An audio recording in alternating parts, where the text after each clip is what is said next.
इस कहानी की शुरुआत में बताया जाता है कि इंसान सोचते हैं कि पृथ्वी का पड़ोसी ग्रह मंगल सिर्फ एक लाल और वीरान ग्रह है जहां पर जिंदगी का कोई नामो निशान नहीं, लेकिन वास्तविकता इससे बिल्कुल अलग है। मंगल ग्रह पर भी पृथ्वी की तरह ही जीवन मौजूद है और यहाँ पर बारसोम नाम का एक विशालकाय राज्य एग्जिस्ट करता है। लेकिन समय के साथ साथ धीरे धीरे बारसोम खत्म होता चला गया क्योंकि जोडेंगा नाम का एक आदमखोर शहर बारसोम पर हमला करके उस पर राज करना चाहता है। अब तक हीलियम नाम का एक शक्तिशाली राज्य जोडेंगा से बारसोम को बचाता आ रहा है, लेकिन एक दिन जब जोडेंगा का राजा सप्तान अपनी सेना के साथ हीलियम राज्य की सेना से लड़ रहा होता है कि तभी वहाँ पर एक विशालकाय रेगिस्तानी तूफान आ जाता है जिसमें जोडेंगा की सेना फंस जाती है और हीलियम राज्य की सेना एक एक करके जोडेंगा के सैनिकों को मारने लगती है। लेकिन तभी अचानक से वहाँ पर 3 थर्नस आ जाते हैं जो देखते ही देखते हीलियम राज्य की सेना को खत्म कर देते हैं और सप्तान को बचा लेते हैं। थर्नस दरअसल हर सभ्यता में पाए जाने वाले ऐसे शक्तिशाली लोग होते हैं जिनके पास किसी भी चीज को बनाने और नष्ट करने की पावर होती है और इनका काम अपनी सभ्यता में बैलेंस बनाए रखना होता है ताकि जीवन आसानी से चल सके। थर्नस का एक रूल होता है कि वो डायरेक्टली अपनी सभ्यता में दखल नहीं दे सकते, इसीलिए और सभ्यता में किसी को चुनते हैं और उनको अपनी पावर देकर अपना कार्य करवाते हैं। अब यहाँ पर थर्नस का लीडर जिसका नाम शेंग होता है वो सप्तान को चुनता है और सप्तान को नॉनवी किरण नाम का एक पावरफुल हथियार देकर कहता है कि अगर तुम मेरे कहे मुताबिक चलोगे तो एक दिन बारसोम पर राज करोगे। नॉनवी किरण की पावर मिलने से सप्तान बहुत खुश होता है। अगले सीन में हम न्यूयॉर्क शहर को देखते हैं जहाँ पर साल चल रहा होता है 1881 का। यहाँ पर हम जॉन कार्टर नाम के एक आदमी को देखते हैं जो पोस्ट ऑफिस में आकर अपने भांजे एडगर को एक लेटर लिखता है और उसे जल्द से जल्द आकर मिलने को कहता है। यहाँ पर एक शख्स जॉन कार्टन का पीछा कर रहा होता है, लेकिन जॉन कार्टन उससे बचते हुए वहाँ से निकल जाता है। अगले सीन में हम एडगर को देखते हैं जो अपने अंकल का लेटर मिलने के बाद उनसे मिलने के लिए न्यूयॉर्क आ जाता है, लेकिन यहाँ पर आने के बाद उसे पता चलता है कि उसके अंकल की डेथ कुछ महीनों पहले हो गई है और जॉन कार्टन ने फादर को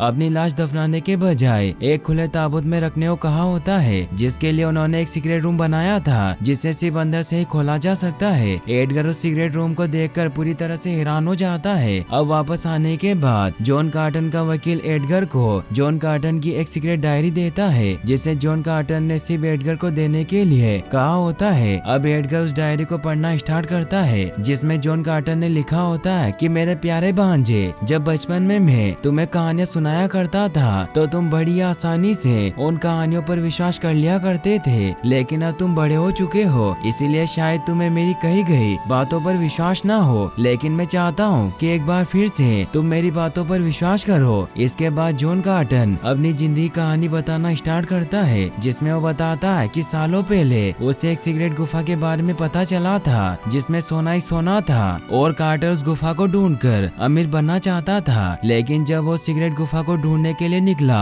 तो रास्ते में कर्नल पावेल के आदमी कार्टर को पकड़कर वहाँ से ले जाते हैं। दरअसल कार्टर उत्तरी वर्जीनिया की एक सेना की एक टुकड़ी का हेड होता है और कर्नल पावेल चाहते हैं कि अब कार्टर अपाचे की सेना से लड़े क्योंकि वो एरिजोना के लोगों पर अत्याचार कर रहे होते हैं। लेकिन कार्टन अब युद्ध नहीं लड़ना चाहता, इसीलिए वो मौका देखकर वहाँ से भाग जाता है और कर्नल पावेल अपने सैनिकों के साथ कार्टर का पीछा करने लगते हैं। तभी वहाँ पर अपाचे की सेना आ जाती है जो कार्टर और कर्नल पावेल की टुकड़ी पर हमला करने लगती है। इस हमले में कर्नल पावेल और कार्टर गोली लगने की वजह से घायल हो जाते हैं, लेकिन फिर भी कार्टर किसी तरह कर्नल पावेल को लेकर वहाँ से निकल जाता है और ये दोनों एक गुफा तक पहुँचते हैं। यहाँ पर जब कार्टर उस गुफा को देखता है तो उसे पता चलता है कि ये वही गुफा है जिसे वो ढूंढ रहा था। कार्टर उस गुफा और उसके अंदर रखे खजाने को देखकर बहुत खुश होता है कि तभी वहाँ पर अचानक से एक थर्न आ जाता है जो कार्टर के ऊपर हमला कर देता है, लेकिन कार्टर किसी तरह उससे लड़ता है और अपनी गन से उसे शूट कर देता है। अब घायल होने के बाद थर्न एक नीली लॉकेट को अपने हाथ में लेकर बारसोम बोलने की कोशिश करता है, लेकिन तभी कार्टन उसके हाथों से उस नीली लॉकेट को छीन लेता है और बारसोम बोलता है। कार्टर के बारसोम बोलते ही वो पृथ्वी से टेलीपोर्ट होकर मंगल ग्रह पर पहुंच जाता है। दरअसल कार्टर ने जिस नीली लॉकेट को अपने हाथों में लेकर बारसोम बोला होता है वो एक टेलीपोर्टेशन डिवाइस होती है जिसका इस्तेमाल थर्न एक ग्रह से दूसरे ग्रह पर जाने के लिए करते थे। अचानक से मंगल ग्रह पर आकर कार्टर पूरी तरह से हैरान होता है और उसे कुछ भी समझ नहीं आ रहा था कि वो कहाँ पर है। अब मंगल ग्रह की ग्रेविटेशनल फोर्स कम होने की वजह से यहाँ पर कार्टर लंबी लंबी जंप लगा पा रहा होता है और उसकी शारीरिक शक्ति बहुत ज्यादा बढ़ गई थी। तभी वहाँ पर बारसोम के कुछ लोग आ जाते हैं जो कार्टर को मारना चाहते हैं क्योंकि उनको लगता है कि उनको कार्टर से खतरा है। लेकिन उनका लीडर जिनका नाम टेरस तारकास होता है वो अपने लोगों को रोक लेता है क्योंकि उसने कार्टर को लंबी जंप लगाते हुए देखा था और उसे लगता है कि कार्टर उनकी सप्तान से लड़ने में मदद कर सकता है। अब जब कार्टर उनको बताने की कोशिश करता है कि वो वर्जीनिया से आया है तो उनको लगता है कि कार्टर का नाम वर्जीनिया है और वो लोग कार्टर को अपने साथ ले जाते हैं। अगले सीन में हम हीलियम के राजा तार्डोस मोर्स और राजकुमार डेस्थोरिस को देखते हैं जो बहुत परेशान होते हैं क्योंकि सप्तान ने नौनवी किरण की पावर की मदद से हीलियम की सेना को खत्म करके उसे जीत लिया था और अब वो हीलियम की राजकुमारी डेस से शादी करना चाहता है और अगर सप्तान की शादी राजकुमारी डेस से नहीं कराई गई तो सप्तान पूरे हीलियम राज्य को खत्म कर देगा। अब राजा तार्डोस के पास राजकुमारी की शादी सप्तान से कराने के अलावा कोई और रास्ता नहीं होता, इसीलिए राजकुमारी को सप्तान से शादी करने के लिए कहते हैं। लेकिन राजकुमारी सप्तान से शादी नहीं करना चाहती और अपने पिता को अपने रिसर्च के बारे में बताती है जिससे लगभग वो नौनवी किरण बनाने में कामयाब हो गई थी। लेकिन इससे पहले कि राजा तार्डोस राजकुमारी के रिसर्च को देखते वहाँ पर मौजूद सप्तान का एक आदमी चुपके से राजकुमारी के रिसर्च को खत्म कर देता है जिससे राजकुमारी बहुत दुखी होती है। वहीं दूसरी तरफ हम कार्टर को देखते हैं जिसे टेरस अपने कबीले में लेकर जाता है और उससे वो लॉकेट छीन लेता है जिसकी मदद से कार्टर मंगल ग्रह पर आया था। इसके बाद वो लोग कार्टर को एक मैजिकल सीरम पिलाते हैं जिसको पीते ही कार्टर को उनकी भाषा समझ आने लगती है। यहाँ पर कार्टर को बांध कर रखा गया था और वुला नाम का एक क्रिएचर कार्टर को अपना मालिक समझता है, इसीलिए हर समय कार्टर के पास ही रहता है। अब कार्टर किसी तरह अपनी बेड़ियां तोड़कर वहाँ से भागने लगता है लेकिन टेरस के लोग कार्टर को पकड़ लेते हैं। अब क्योंकि टेरस को लगता है कि उसकी बेटी सोला ने कार्टर को भागने में उसकी मदद की, इसीलिए सोला को पनिश किया जाता है जिससे उसकी बॉडी पर गर्म मेटल से निशान बनाया जाता है जिससे सोला को बहुत दर्द होता है। कार्टर ये सब देखकर बहुत दुखी होता है क्योंकि वो नहीं चाहता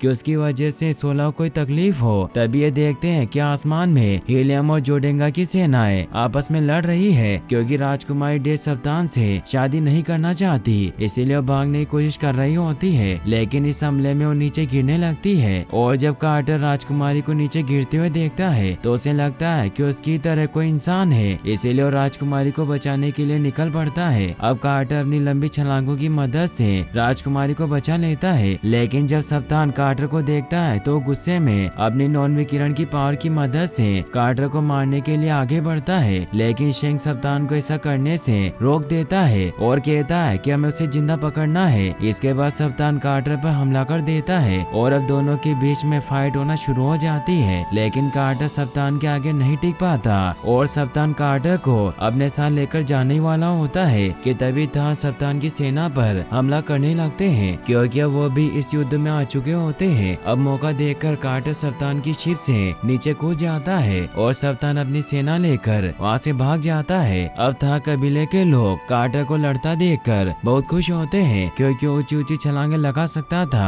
और अब वो चाहते हैं कि कार्टर उनकी तरफ से लड़े। लेकिन कार्टर उनकी तरफ से लड़ने से साफ साफ मना कर देता है जिस बात पर गुस्सा होकर वो राजकुमारी को मारने की धमकी देते हैं। जिसके बाद कार्टर उनकी तरफ से लड़ने के लिए राजी हो जाता है। अब सभी के जाने के बाद जब राजकुमारी कार्टर को वर्जीनिया कहकर बुलाती है तो कार्टर उसे बताता है कि उसका नाम वर्जीनिया नहीं बल्कि जॉन कार्टर है। राजकुमारी कार्टर से कहती है कि तुम इतनी लंबी लंबी जंप कैसे लगा लेते हो, तो कार्टर उन्हें बताता है कि मैं खुद नहीं जानता। दरअसल अभी तक कार्टर को ये पता नहीं होता कि वो मंगल ग्रह पर है, लेकिन राजकुमारी से बातें करते हुए उसे जल्दी पता चल जाता है कि वो मंगल ग्रह पर है और वो लंबी लंबी जंप इसीलिए लगा पा रहा है क्योंकि यहाँ का ग्रेविटेशनल फोर्स बहुत कम है। इसके बाद कार्टर राजकुमारी को अपनी सच्चाई बता देता है कि वो पृथ्वी से यहाँ आया है और राजकुमारी को लॉकेट भी दिखाता है जिसकी मदद से वो यहाँ पर आया था जो अब कबीले के सरदार टेरस के पास होती है। लेकिन राजकुमारी को कार्टर की बातों पर विश्वास नहीं होता और उन्हें लगता है कि कार्टर झूठ बोल रहा है। अब रात में कार्टर राजकुमारी और कबीले के सरदार की बेटी सोला के साथ छुपकर कबीले की देवी के मंदिर में आ जाता है क्योंकि वो किसी भी तरह वापस पृथ्वी पर जाना चाहता है। यहाँ पर इन्हें एक नक्शे के बारे में पता चलता है जिसमें एक पवित्र नदी के बारे में बताया गया था जहाँ पर मृत्युद्वार मौजूद होता है। कार्टर को लगता है कि वहाँ जाकर उसे वापस पृथ्वी पर जाने का कोई रास्ता मिल सकता है, इसीलिए वहाँ जाना चाहता है। लेकिन तभी वहाँ पर कबीले का सरदार टेरस अपने लोगों के साथ आ जाता है, जो कार्टर को इष्ट देवी के मंदिर में देखकर बहुत गुस्सा होता है। लेकिन वो कार्टर को मारना नहीं चाहता, इसीलिए वो कार्टर को एक शर्त पर पवित्र नदी तक जाने देता है कि इस सफर में वो सरदार की बेटी सोला को भी अपने साथ लेकर जाएगा। कार्टर इसके लिए राजी हो जाता है और अब कार्टर राजकुमारी सोला और अपने वफादार क्रिएचर वुला के साथ पवित्र नदी की तरफ निकल जाते हैं। रास्ते में राजकुमारी से बात करने पर कार्टर को पता चलता है कि वो हीलियम राज्य की राजकुमारी डेस्थोरिस है, जिसके साथ सप्तान जबरदस्ती शादी करना चाहता है। लेकिन राजकुमारी इस शादी के लिए राजी नहीं होती। अब ये लोग पवित्र नदी के पास पहुंच जाते हैं। यहाँ पर सोला नीचे नाव में ही रुकती है और कार्टर एक लंबी जंप लगाकर राजकुमारी के साथ इष्ट देवी के मंदिर के अंदर पहुंच जाता है। मंदिर के अंदर प्रवेश करते ही वहाँ बदलाव आना शुरू हो जाता है और जब राजकुमारी टेलीपोर्टेशन डिवाइस को मंदिर में एक जगह पर लगाती है तो वहाँ पर बदलाव आना शुरू हो जाता है और यहाँ पर इन्हें पता चलता है कि थन सच में एग्जिस्ट करते हैं और नॉन विकिरण की मदद से वो किसी भी सभ्यता को नष्ट कर सकते हैं। यहाँ पर राजकुमारी को पता चल जाता है कि कार्टर सच में किसी और प्लेनेट से आया है और उसे अपने प्लेनेट पर वापस जाने के लिए वहाँ लिखे कुछ मंत्रों को बोलना पड़ेगा। लेकिन यहाँ पर आधे मंत्र गायब होते हैं, जिस पर राजकुमारी कहती है कि मैं अपने राज्य हीलियम के लाइब्रेरी से गायब हुए मंत्रों का पता लगा सकती हूँ। इसके बाद कार्टर और राजकुमारी उस टेम्पल से बाहर आ जाते हैं, लेकिन इससे पहले कि वो सोला के साथ वहाँ से निकलते वहाँ पर शेंग अपने सैनिकों के साथ आ जाता है, जो इनके ऊपर हमला कर देता है। शेंग को देखकर कार्टर राजकुमारी को सोला के साथ बेचकर खुद वुला के साथ शेंग के लोगों से लड़ने लगता है। लेकिन शेंग की सेना काफी बड़ी होती है, इसीलिए उनके सामने टिक नहीं पाता और शेंग कार्टर और राजकुमारी को बंदी बनाकर सप्तान के पास ले आता है। वहीं सोला वुला के साथ रेगिस्तान में छिप गई थी, जिसकी वजह से शेंग उन्हें देख नहीं पाता और वो बच जाते हैं। अगले सीन में हम कार्टर को देखते हैं, जिसे सप्तान के महल में कैद करके रखा होता है कि तभी वहाँ पर राजकुमारी द्वारा भेजा गया एक आदमी आता है, जो बड़ी चालाकी से कार्टर को वहाँ से छुड़ाकर राजकुमारी के पास ले आता है। यहाँ पर कार्टर को पता चलता है कि बहुत जल्द सप्तान से राजकुमारी की शादी होने वाली है, जिससे कार्टर को बहुत दुख होता है और वो राजकुमारी से ये शादी न करने के लिए कहता है, क्योंकि अब वो राजकुमारी से प्यार करता है। कार्टर की बात सुनकर राजकुमारी कहती है कि अगर मैंने सप्तान से शादी नहीं की तो पूरे हीलियम राज्य को खत्म कर देगा, और अगर तुम चाहते हो कि मैं शादी ना करूं तो तुम्हें हीलियम की तरफ से सप्तान से लड़ना होगा। राजकुमारी की बात सुनकर कार्टर कुछ नहीं बोलता, जिस पर राजकुमारी कार्टर को अपने द्वारा कहे गए मंत्रों को बोलने को कहती है ताकि कार्टर वापस से पृथ्वी पर जा सके। दरअसल अब राजकुमारी ने सही लाइब्रेरी की मदद से उन मंत्रों का पता लगा लिया था, जिससे एक ग्रह से दूसरे ग्रह पर जाया जा सकता है। तभी रास्ते पर कोई आ जाता है, जिसे देखकर राजकुमारी कार्टर से जल्दी जल्दी उन मंत्रों को बोलने के लिए कहती है ताकि कार्टर वहाँ से टेलीपोर्ट होकर वापस से अपने ग्रह पर आ जाए। लेकिन जब आखिरी मंत्र बोलने की बारी आती है तो कार्टर नहीं बोलता,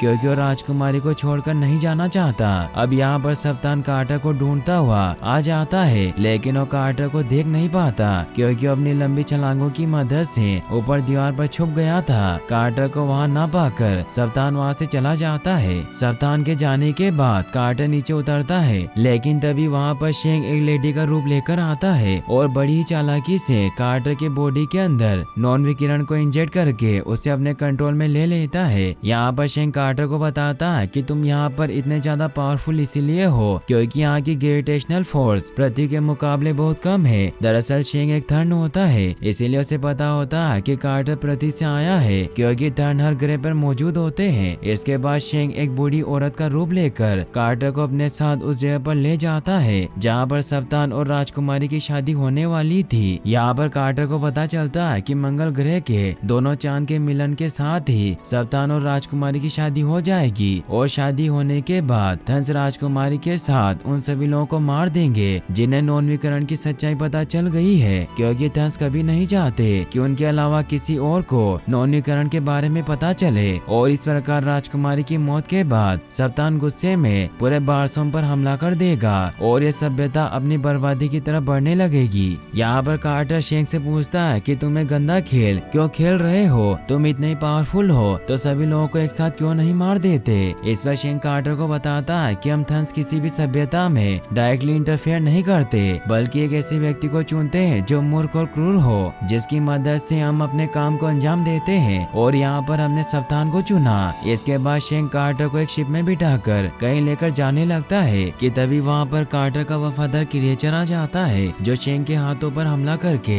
उस डिवाइस को तोड़ देता है जिसकी मदद से शेंग कार्टर को कंट्रोल कर रहा था और इस प्रकार कार्टर नॉन विकिरण की केस से आजाद हो जाता है। इसके बाद कार्टर शेंग के टेलीपोर्टेशन डिवाइस को लेकर एक शिप की मदद से वहाँ से भागने लगता है और शेंग के कुछ आदमी कार्टर को पकड़ने के लिए उसका पीछा करने लगते हैं। अब कार्टर उनसे बचते हुए किसी तरह शहर से बाहर आ जाता है जहाँ पर 16 अपनी गन से कार्टर का पीछा कर रहे सिपाही को शूट करके उसके शिप को क्रैश कर देती है और अगले ही पल कार्टर की शिप भी क्रैश हो जाती है। लेकिन इसमें कार्टर को ज्यादा चोट नहीं आती। अब कार्टर किसी भी तरह राजकुमारी को सप्तान से शादी करने से रोकना चाहता है लेकिन वह काम अकेले नहीं कर सकता, इसीलिए वो मदद मांगने 16 के डेड टेरेस के पास जाता है। लेकिन यहाँ पर कार्टर और 16 को बंदी बना लिया जाता है क्योंकि अब टाल हाजुस नाम का एक थान टेरेस की जगह नया राजा बन गया था और वो कार्टर को बिल्कुल भी पसंद नहीं करता। इसीलिए वो कार्टर और 16 को खुले मैदान में छोड़कर उन्हें मारने के लिए विशाल का गोरिल्ला को भेजता है। लेकिन कार्टर किसी तरह उन गोरिल्ला को मारकर 16 और अपनी जान बचा लेता है। इसके बाद वो टाल हाजुस को भी मार देता है और अब एक बार फिर से टेरेस थान का राजा बन जाता है। इसके बाद कार्टर थान वासियों से कहता है कि भले ही ये युद्ध हमने शुरू ना किया हो लेकिन इसे खत्म हम ही करेंगे। इसके बाद कार्टर थान की सेना के साथ सप्तान को मारने के लिए जोडेंगा राज्य पहुंच जाता है। लेकिन यहाँ पर ये देखते हैं कि जोडेंगा की सेना यहाँ पर नहीं होती बल्कि वो हीलियम राज्य में होती है जहाँ पर सप्तान के शादी होने के तुरंत बाद वो हीलियम राज्य पर हमला कर देगी। दरअसल ये सारा प्लान शेंग का होता है क्योंकि वो किसी भी तरह दोनों राज्यों को आपस में लड़ाकर इस सभ्यता को तबाही की तरफ लेकर जाना चाहता है। इसके बाद कार्टर टेरेस को अपनी आर्मी के साथ हीलियम राज्य चलने को कहता है ताकि इस बर्बादी को होने से रोक सके। लेकिन टेरेस कार्टर के साथ जाने से मना कर देता है क्योंकि सालों से हीलियम राज्य से उनकी दुश्मनी होती है। इसके बाद कार्टर अकेले ही हीलियम राज्य की तरफ निकल पड़ता है। अगले सीन में हम देखते हैं कि सप्तान और राजकुमारी की शादी होने वाली होती है कि तभी वहाँ पर कार्टर आ जाता है जिसे देखकर राजकुमारी बहुत खुश होती है।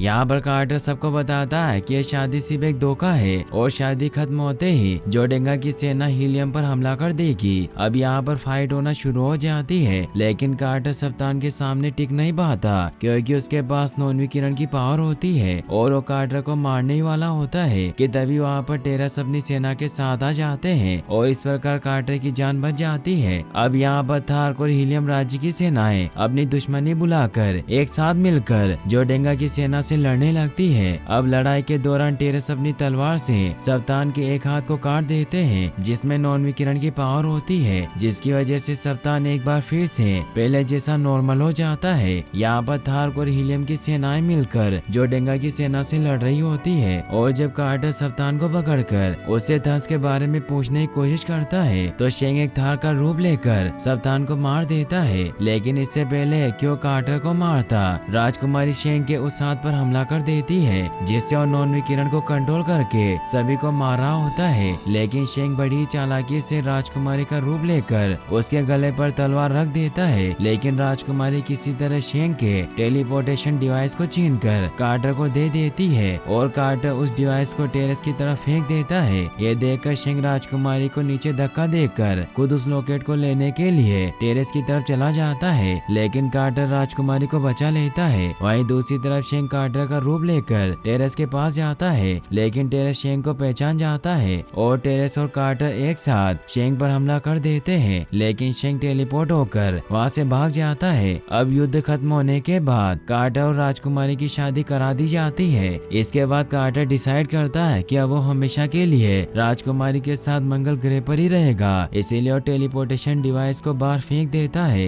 कि तभी वहाँ पर शेंग आ जाता है जो कार्टर को एक मंत्र की मदद से टेलीपोर्ट करके वापस से धरती पर भेज देता है। यहाँ पर कार्टर खुद को उसी गुफा में पाता है जहाँ पर उसने एक थंड को मारा था। अब क्योंकि तब से कार्टर की रियल बॉडी यहीं पर थी और वो किसी होलोग्राम की तरह मंगल ग्रह पर था, इसीलिए वो काफी कमजोर महसूस कर रहा होता है और उसकी बॉडी के बाल काफी बड़े हो गए थे। यहाँ पर कार्टर किसी भी तरह वापस से मंगल ग्रह पर जाना चाहता है लेकिन इसके लिए उसे टेलीपोर्टेशन डिवाइस की जरूरत होती है। यहाँ पर कार्टर को याद आता है कि थर्ड हर ग्रह पर मौजूद होते हैं और एक ग्रह से दूसरे ग्रह पर जाने के लिए टेलीपोर्टेशन डिवाइस का इस्तेमाल करते हैं। इसीलिए अगर वो किसी तरह एक थन को ढूंढकर उसे मार देगा तो उस थन के पास से उसे टेलीपोर्टेशन डिवाइस मिल जाएगी। इसके बाद कार्टर 13 सालों तक थन को ढूंढता है और अंत में आखिरकार कार्टर को वो डिवाइस मिल ही जाती है, जिसके बाद वो अपनी सारी जायदाद को एडगर के नाम करके खुद के लिए एक सीक्रेट कमरा बनवाकर वापस से मंगल ग्रह पर चला जाता है। अब जब एडगर अपने अंकल कार्टर की इस डायरी को पढ़कर खत्म करता है तो पूरी तरह से शॉक्ड होता है और उसे कुछ भी समझ नहीं आ रहा होता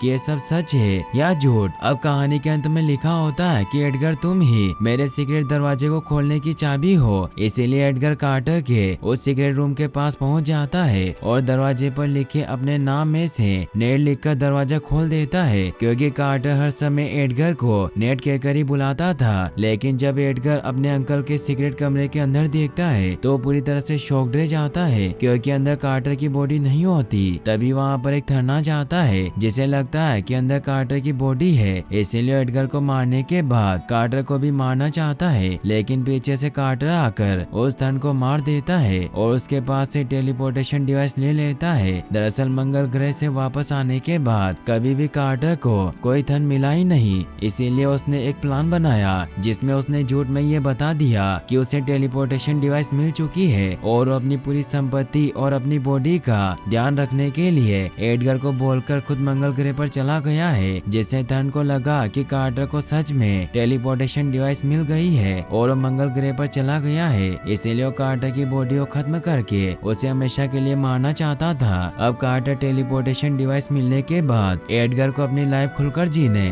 और बुक लिखने को बोलकर टेलीपोर्ट होकर एक बार फिर से मंगल ग्रह पर चला जाता है। और इसी के साथ ये मूवी यहीं पर खत्म हो जाती है। और गाइस, अगर आपको ये वीडियो अच्छी लगी हो तो इस वीडियो का 10 के लाइक एम जरूर पूरा कर दें। साथ ही अगर आप ऐसी और वीडियोस देखना चाहते हैं तो एंड स्क्रीन पर क्लिक करके आप इस वीडियो को भी वॉच कर सकते हैं। और इस चैनल को सब्सक्राइब और वीडियो को लाइक करने के लिए आपका तहे दिल से शुक्रिया। Thanks for watching.